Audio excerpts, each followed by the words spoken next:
मुख्यमंत्री पुष्कर सिंह धामी ने अपने घर पर महिला स्वयं सहायता समूहों और स्टार्टअप चलाने वालों से बात की।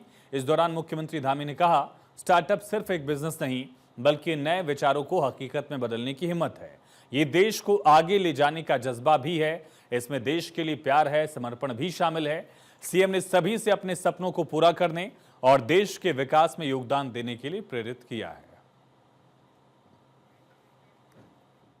कोई भी आयोजन होता है तो महिलाओं के द्वारा बनाए जाने वाले उत्पाद बड़ी संख्या में उन प्रदर्शनियों में हमको देखने को मिलते हैं और वो उत्पाद इतने अच्छे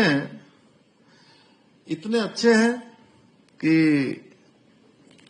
बहुत बार तो मल्टीनेशनल कंपनियां भी उनके सामने फीकी पड़ती हैं। उनसे भी अच्छे उत्पाद उनके द्वारा बनाए जा रहे हैं। इसके साथ ही राज्य की ग्रामीण युवाओं में भी उद्यमिताओं को बढ़ावा देने हेतु क्लस्टर आधारित रूरल बिजनेस इनक्यूबेशन सेंटर की स्थापना कर विशेषज्ञ सलाह, सीड फंडिंग और प्लग एंड प्ले की सुविधा प्रदान करने की दिशा में भी हम काम कर रहे हैं और ये फैसिलिटी जल्दी ही हमारी आईटी पार्क में भी प्लग एंड प्ले फैसिलिटी जल्दी ही शुरू की जाएगी, जिसका लाभ जो है राज्य के सभी इस क्षेत्र में काम करने वालों को प्राप्त हो सकेगा। इतना ही नहीं, भारत सरकार द्वारा मान्यता प्राप्त स्टार्टअप्स को आयकर में छूट, टेंडर प्रक्रिया में अनुभव और टर्नओवर एवं टेंडर फीस में छूट देकर भी सहायता प्रदान की जा रही है।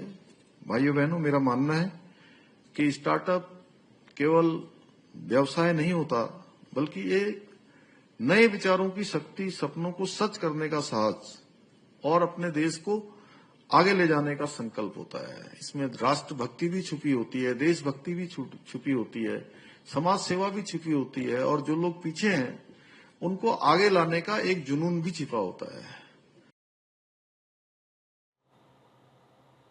जम्मू कश्मीर के पहलगाम में आतंकवादी हमले के बाद भारत सरकार ने सख्त कदम उठाया। सरकार ने सभी पाकिस्तानी नागरिकों को 29 अप्रैल तक भारत छोड़ने का आदेश दिया। साथ ही उत्तराखंड में 30 अप्रैल से शुरू होने वाली चारधाम यात्रा के लिए 77 पाकिस्तानी नागरिकों ने ऑनलाइन रजिस्ट्रेशन कराया था। इन सभी पाकिस्तानी नागरिकों का रजिस्ट्रेशन रद्द करने की प्रक्रिया शुरू कर दी गई है।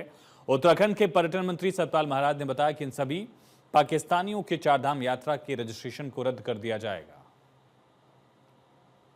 जो पाकिस्तान के नागरिक होंगे उनका रजिस्ट्रेशन कैंसिल होगा, वो चारधाम यात्रा नहीं कर पाएंगे। ये हमने निर्णय लिया है। उनका वीजा भी वैसे समाप्त हो रहा है, उन सबको पाकिस्तान लौट जाना चाहिए। इनकी संख्या क्या होगी? ये 77 के करीब संख्या है जो हमारे पास आई है, पर निश्चित रूप में कोई भी पाकिस्तानी जो है वो यात्रा नहीं कर पाएगा। पहलगाम में हुई आतंकी घटना के बाद पूरा देश आक्रोश में है। उत्तराखंड में होने वाली चारधाम यात्रा में पाकिस्तान के 77 नागरिकों ने चारधाम यात्रा के लिए रजिस्ट्रेशन कराया था, जिन्हें उत्तराखंड की धामी सरकार ने रद्द कर दिया है। ऐसे में अब चारधाम यात्रा में पहुंचने वाले पाकिस्तानी नागरिकों की उम्मीदों पर पानी फिर गया है। अपने सहयोगी मनबर रावत के साथ हरीश थपलियाल, भारत 24, देहरादून।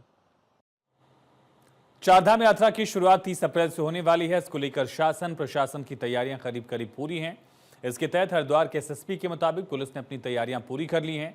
यात्रा को सुचारू बनाने के लिए 3 मुख्य हॉल्टिंग एरिया बनाए गए हैं, जहां श्रद्धालु रुक सकेंगे। जगह जगह सीसीटीवी कैमरे लगाए गए हैं। यातायात को नियंत्रित करने के लिए ड्रोन से निगरानी की जाएगी। एसएसपी ने कहा कि उनकी पूरी कोशिश है किसी भी यात्री को कोई परेशानी न हो।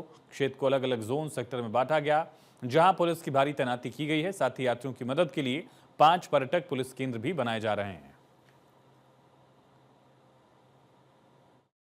आगामी 30 अप्रैल से चारधाम यात्रा का विधिवत प्रारंभ हो जाएगा और उसके परिप्रेक्ष्य में पुलिस की जो तैयारियां हैं उसकी समीक्षा हम लोग लगातार कर रहे हैं और अब फाइनल स्टेज पे हम लोग ऑलमोस्ट सभी तैयारियां कर चुके हैं।